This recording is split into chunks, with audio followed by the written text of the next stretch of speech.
Waves media తెలుగుకి స్వాగతం. వినుకొండలో YSR Congress party కార్యాలయంలో డాక్టర్ బిఆర్ అంబేద్కర్ జయంతిని ఘనంగా నిర్వహించి ఆయన చిత్రపటానికి పూలమాలలు వేసి నివాళులర్పించారు. ఈ సందర్భంగా నాయకులు మాట్లాడుతూ మాజీ ముఖ్యమంత్రి వైఎస్ జగన్మోహన్ రెడ్డి బడుగు బలహీన వర్గాల పట్ల చూపిన శ్రద్ధ ఆదర్శనమని తెలిపారు. అలాగే మాజీ ఎమ్మెల్యే బొల్లా బ్రహ్మనాయుడు సామాజిక న్యాయం కోసం కృషి చేశారని కొనియాడారు. కూటమి ప్రభుత్వంపై విమర్శలు చేస్తూ దళితుల పట్ల అన్యాయం జరుగుతుందని నాయకులు ఆరోపించారు. పార్టీ కార్యాలయంలో బ్రహ్మనాయుడు గారి ఆధ్వర్యంలో మన ప్రపంచ మేధావి, మనం అందరం గర్వించదగ్గ నేత అంబేద్కర్ గారి 135వ జయంతిని జరుపుకోవడం చాలా సంతోషంగా ఉంది. ఈ కార్యక్రమానికి విచ్చేసిన పార్టీ నాయకులందరికీ కూడా ధన్యవాదాలు తెలియజేస్తున్నాను.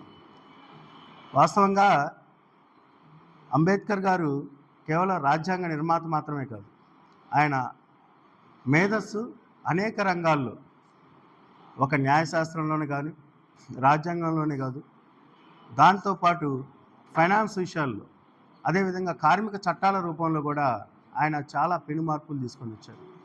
మనకి 1947లో మనకు స్వతంత్రం వచ్చినప్పుడు మనతో పాటు రెండో ప్రపంచ యుద్ధం ముగిసిన తర్వాత దాదాపు 40-50 దేశాలకు స్వతంత్రం వచ్చింది. కానీ వాటిల్లో ఇప్పటికి కూడా 80 దేశాలు సరైన పరిపాలన, సరైన ఇది లేక సైనిక పరిపాలన కింద, నియంత్రణ కిందనే ఇంకా ఉన్నాయి.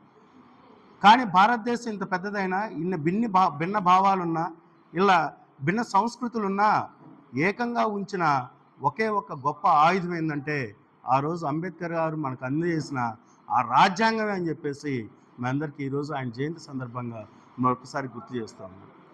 అంబేద్కర్ గారు స్వేచ్ఛ, సమానత్వం, సౌభ్రాతత్వం ఈ పదాలకి నిజమైన అర్థాన్నిచ్చి ఆయన జీవితాంతం కూడా ఆ సమానత్వం కోసం పోరాడిన గొప్ప వ్యక్తి. అంబేద్కర్ గారు అనగానే వెనకబడిన తరగతులకు చెందిన వారును, లేకపోతే వాళ్ళ హక్కుల కోసం మాత్రం పోరాడిన వ్యక్తి మాత్రం కాదు ఆయన.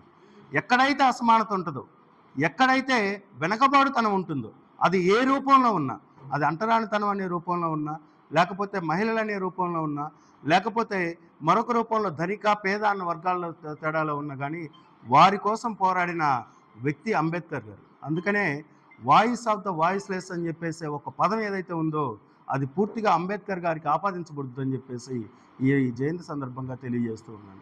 ఎందుకంటే ఈ రోజున చిన్న చిన్న పదవుల కోసమే చాలా గందరగోళపడే వ్యవహారాల్లో ఆయన ఒక నిబద్ధత కలిగి, ఆయన ఒక మాట కోసం, అంటే హిందూ చట్టం అని చెప్పేసి దాంట్లో స్త్రీలకి సమాన హక్కు కల్పించాలి అని చెప్పేసి ఒక చట్టాన్ని రూపొందించి ఆ రోజు పార్లమెంట్లో ఆ చట్టం ఫెయిల్ అయినందుకు దానికి ఆ రోజు ఆయన మంత్రి పదవిని కూడా, కేంద్ర మంత్రి పదవిని తునప్రాయంగా ఇలాంటి సభలో నేనున్నాను, ఇలాంటి సమాజంలో ఇంకా సమాజం అభివృద్ధి చెందలేదు అని చెప్పేసి ఆ రోజు పదవి వదిలేస్తే, ఆ తర్వాత వర్గాలు ఆ అంబేద్కర్ గారు ఆ రోజు రూపొందించిన వ్యవహారాన్ని ఆలోచన చేసి స్త్రీలకి సమాన హక్కు, ఏది ఆస్తిపరంగా అయితేనేమి, సమాజంలో ఓటు హక్కు పరంగా అయితేనేమి, ప్రతి విషయంలో కూడా సమాన హక్కు కల్పించబడ్డదంటే ఈ రోజున అంబేద్కర్ గారి ఆ రోజు తీసుకున్న నిర్ణయం అని చెప్పేసి సమాజానికి తెలియజేస్తూ మరొకసారి, ఎందుకంటే కాశ్మీర్ నుంచి కన్యాకుమారి వరకు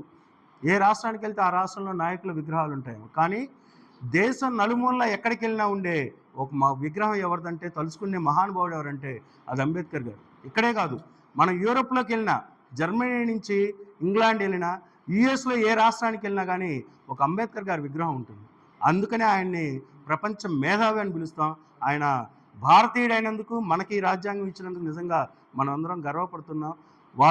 ఆయన ప్రసాదించిన ఆ రాజ్యాంగం వల్ల ఈరోజు స్వేచ్ఛతో, సమానత్వంతో ఇక్కడ మెలుగుతున్నాం అని చెప్పేసి అందరికీ కూడా తెలియజేస్తూ ఆయనకి నివాళులు అర్పించడం అనేది నిజంగా మా అందరూ అదృష్టంగా కూడా భావిస్తున్నామని తెలియజేస్తున్నాం. ధన్యవాదాలు.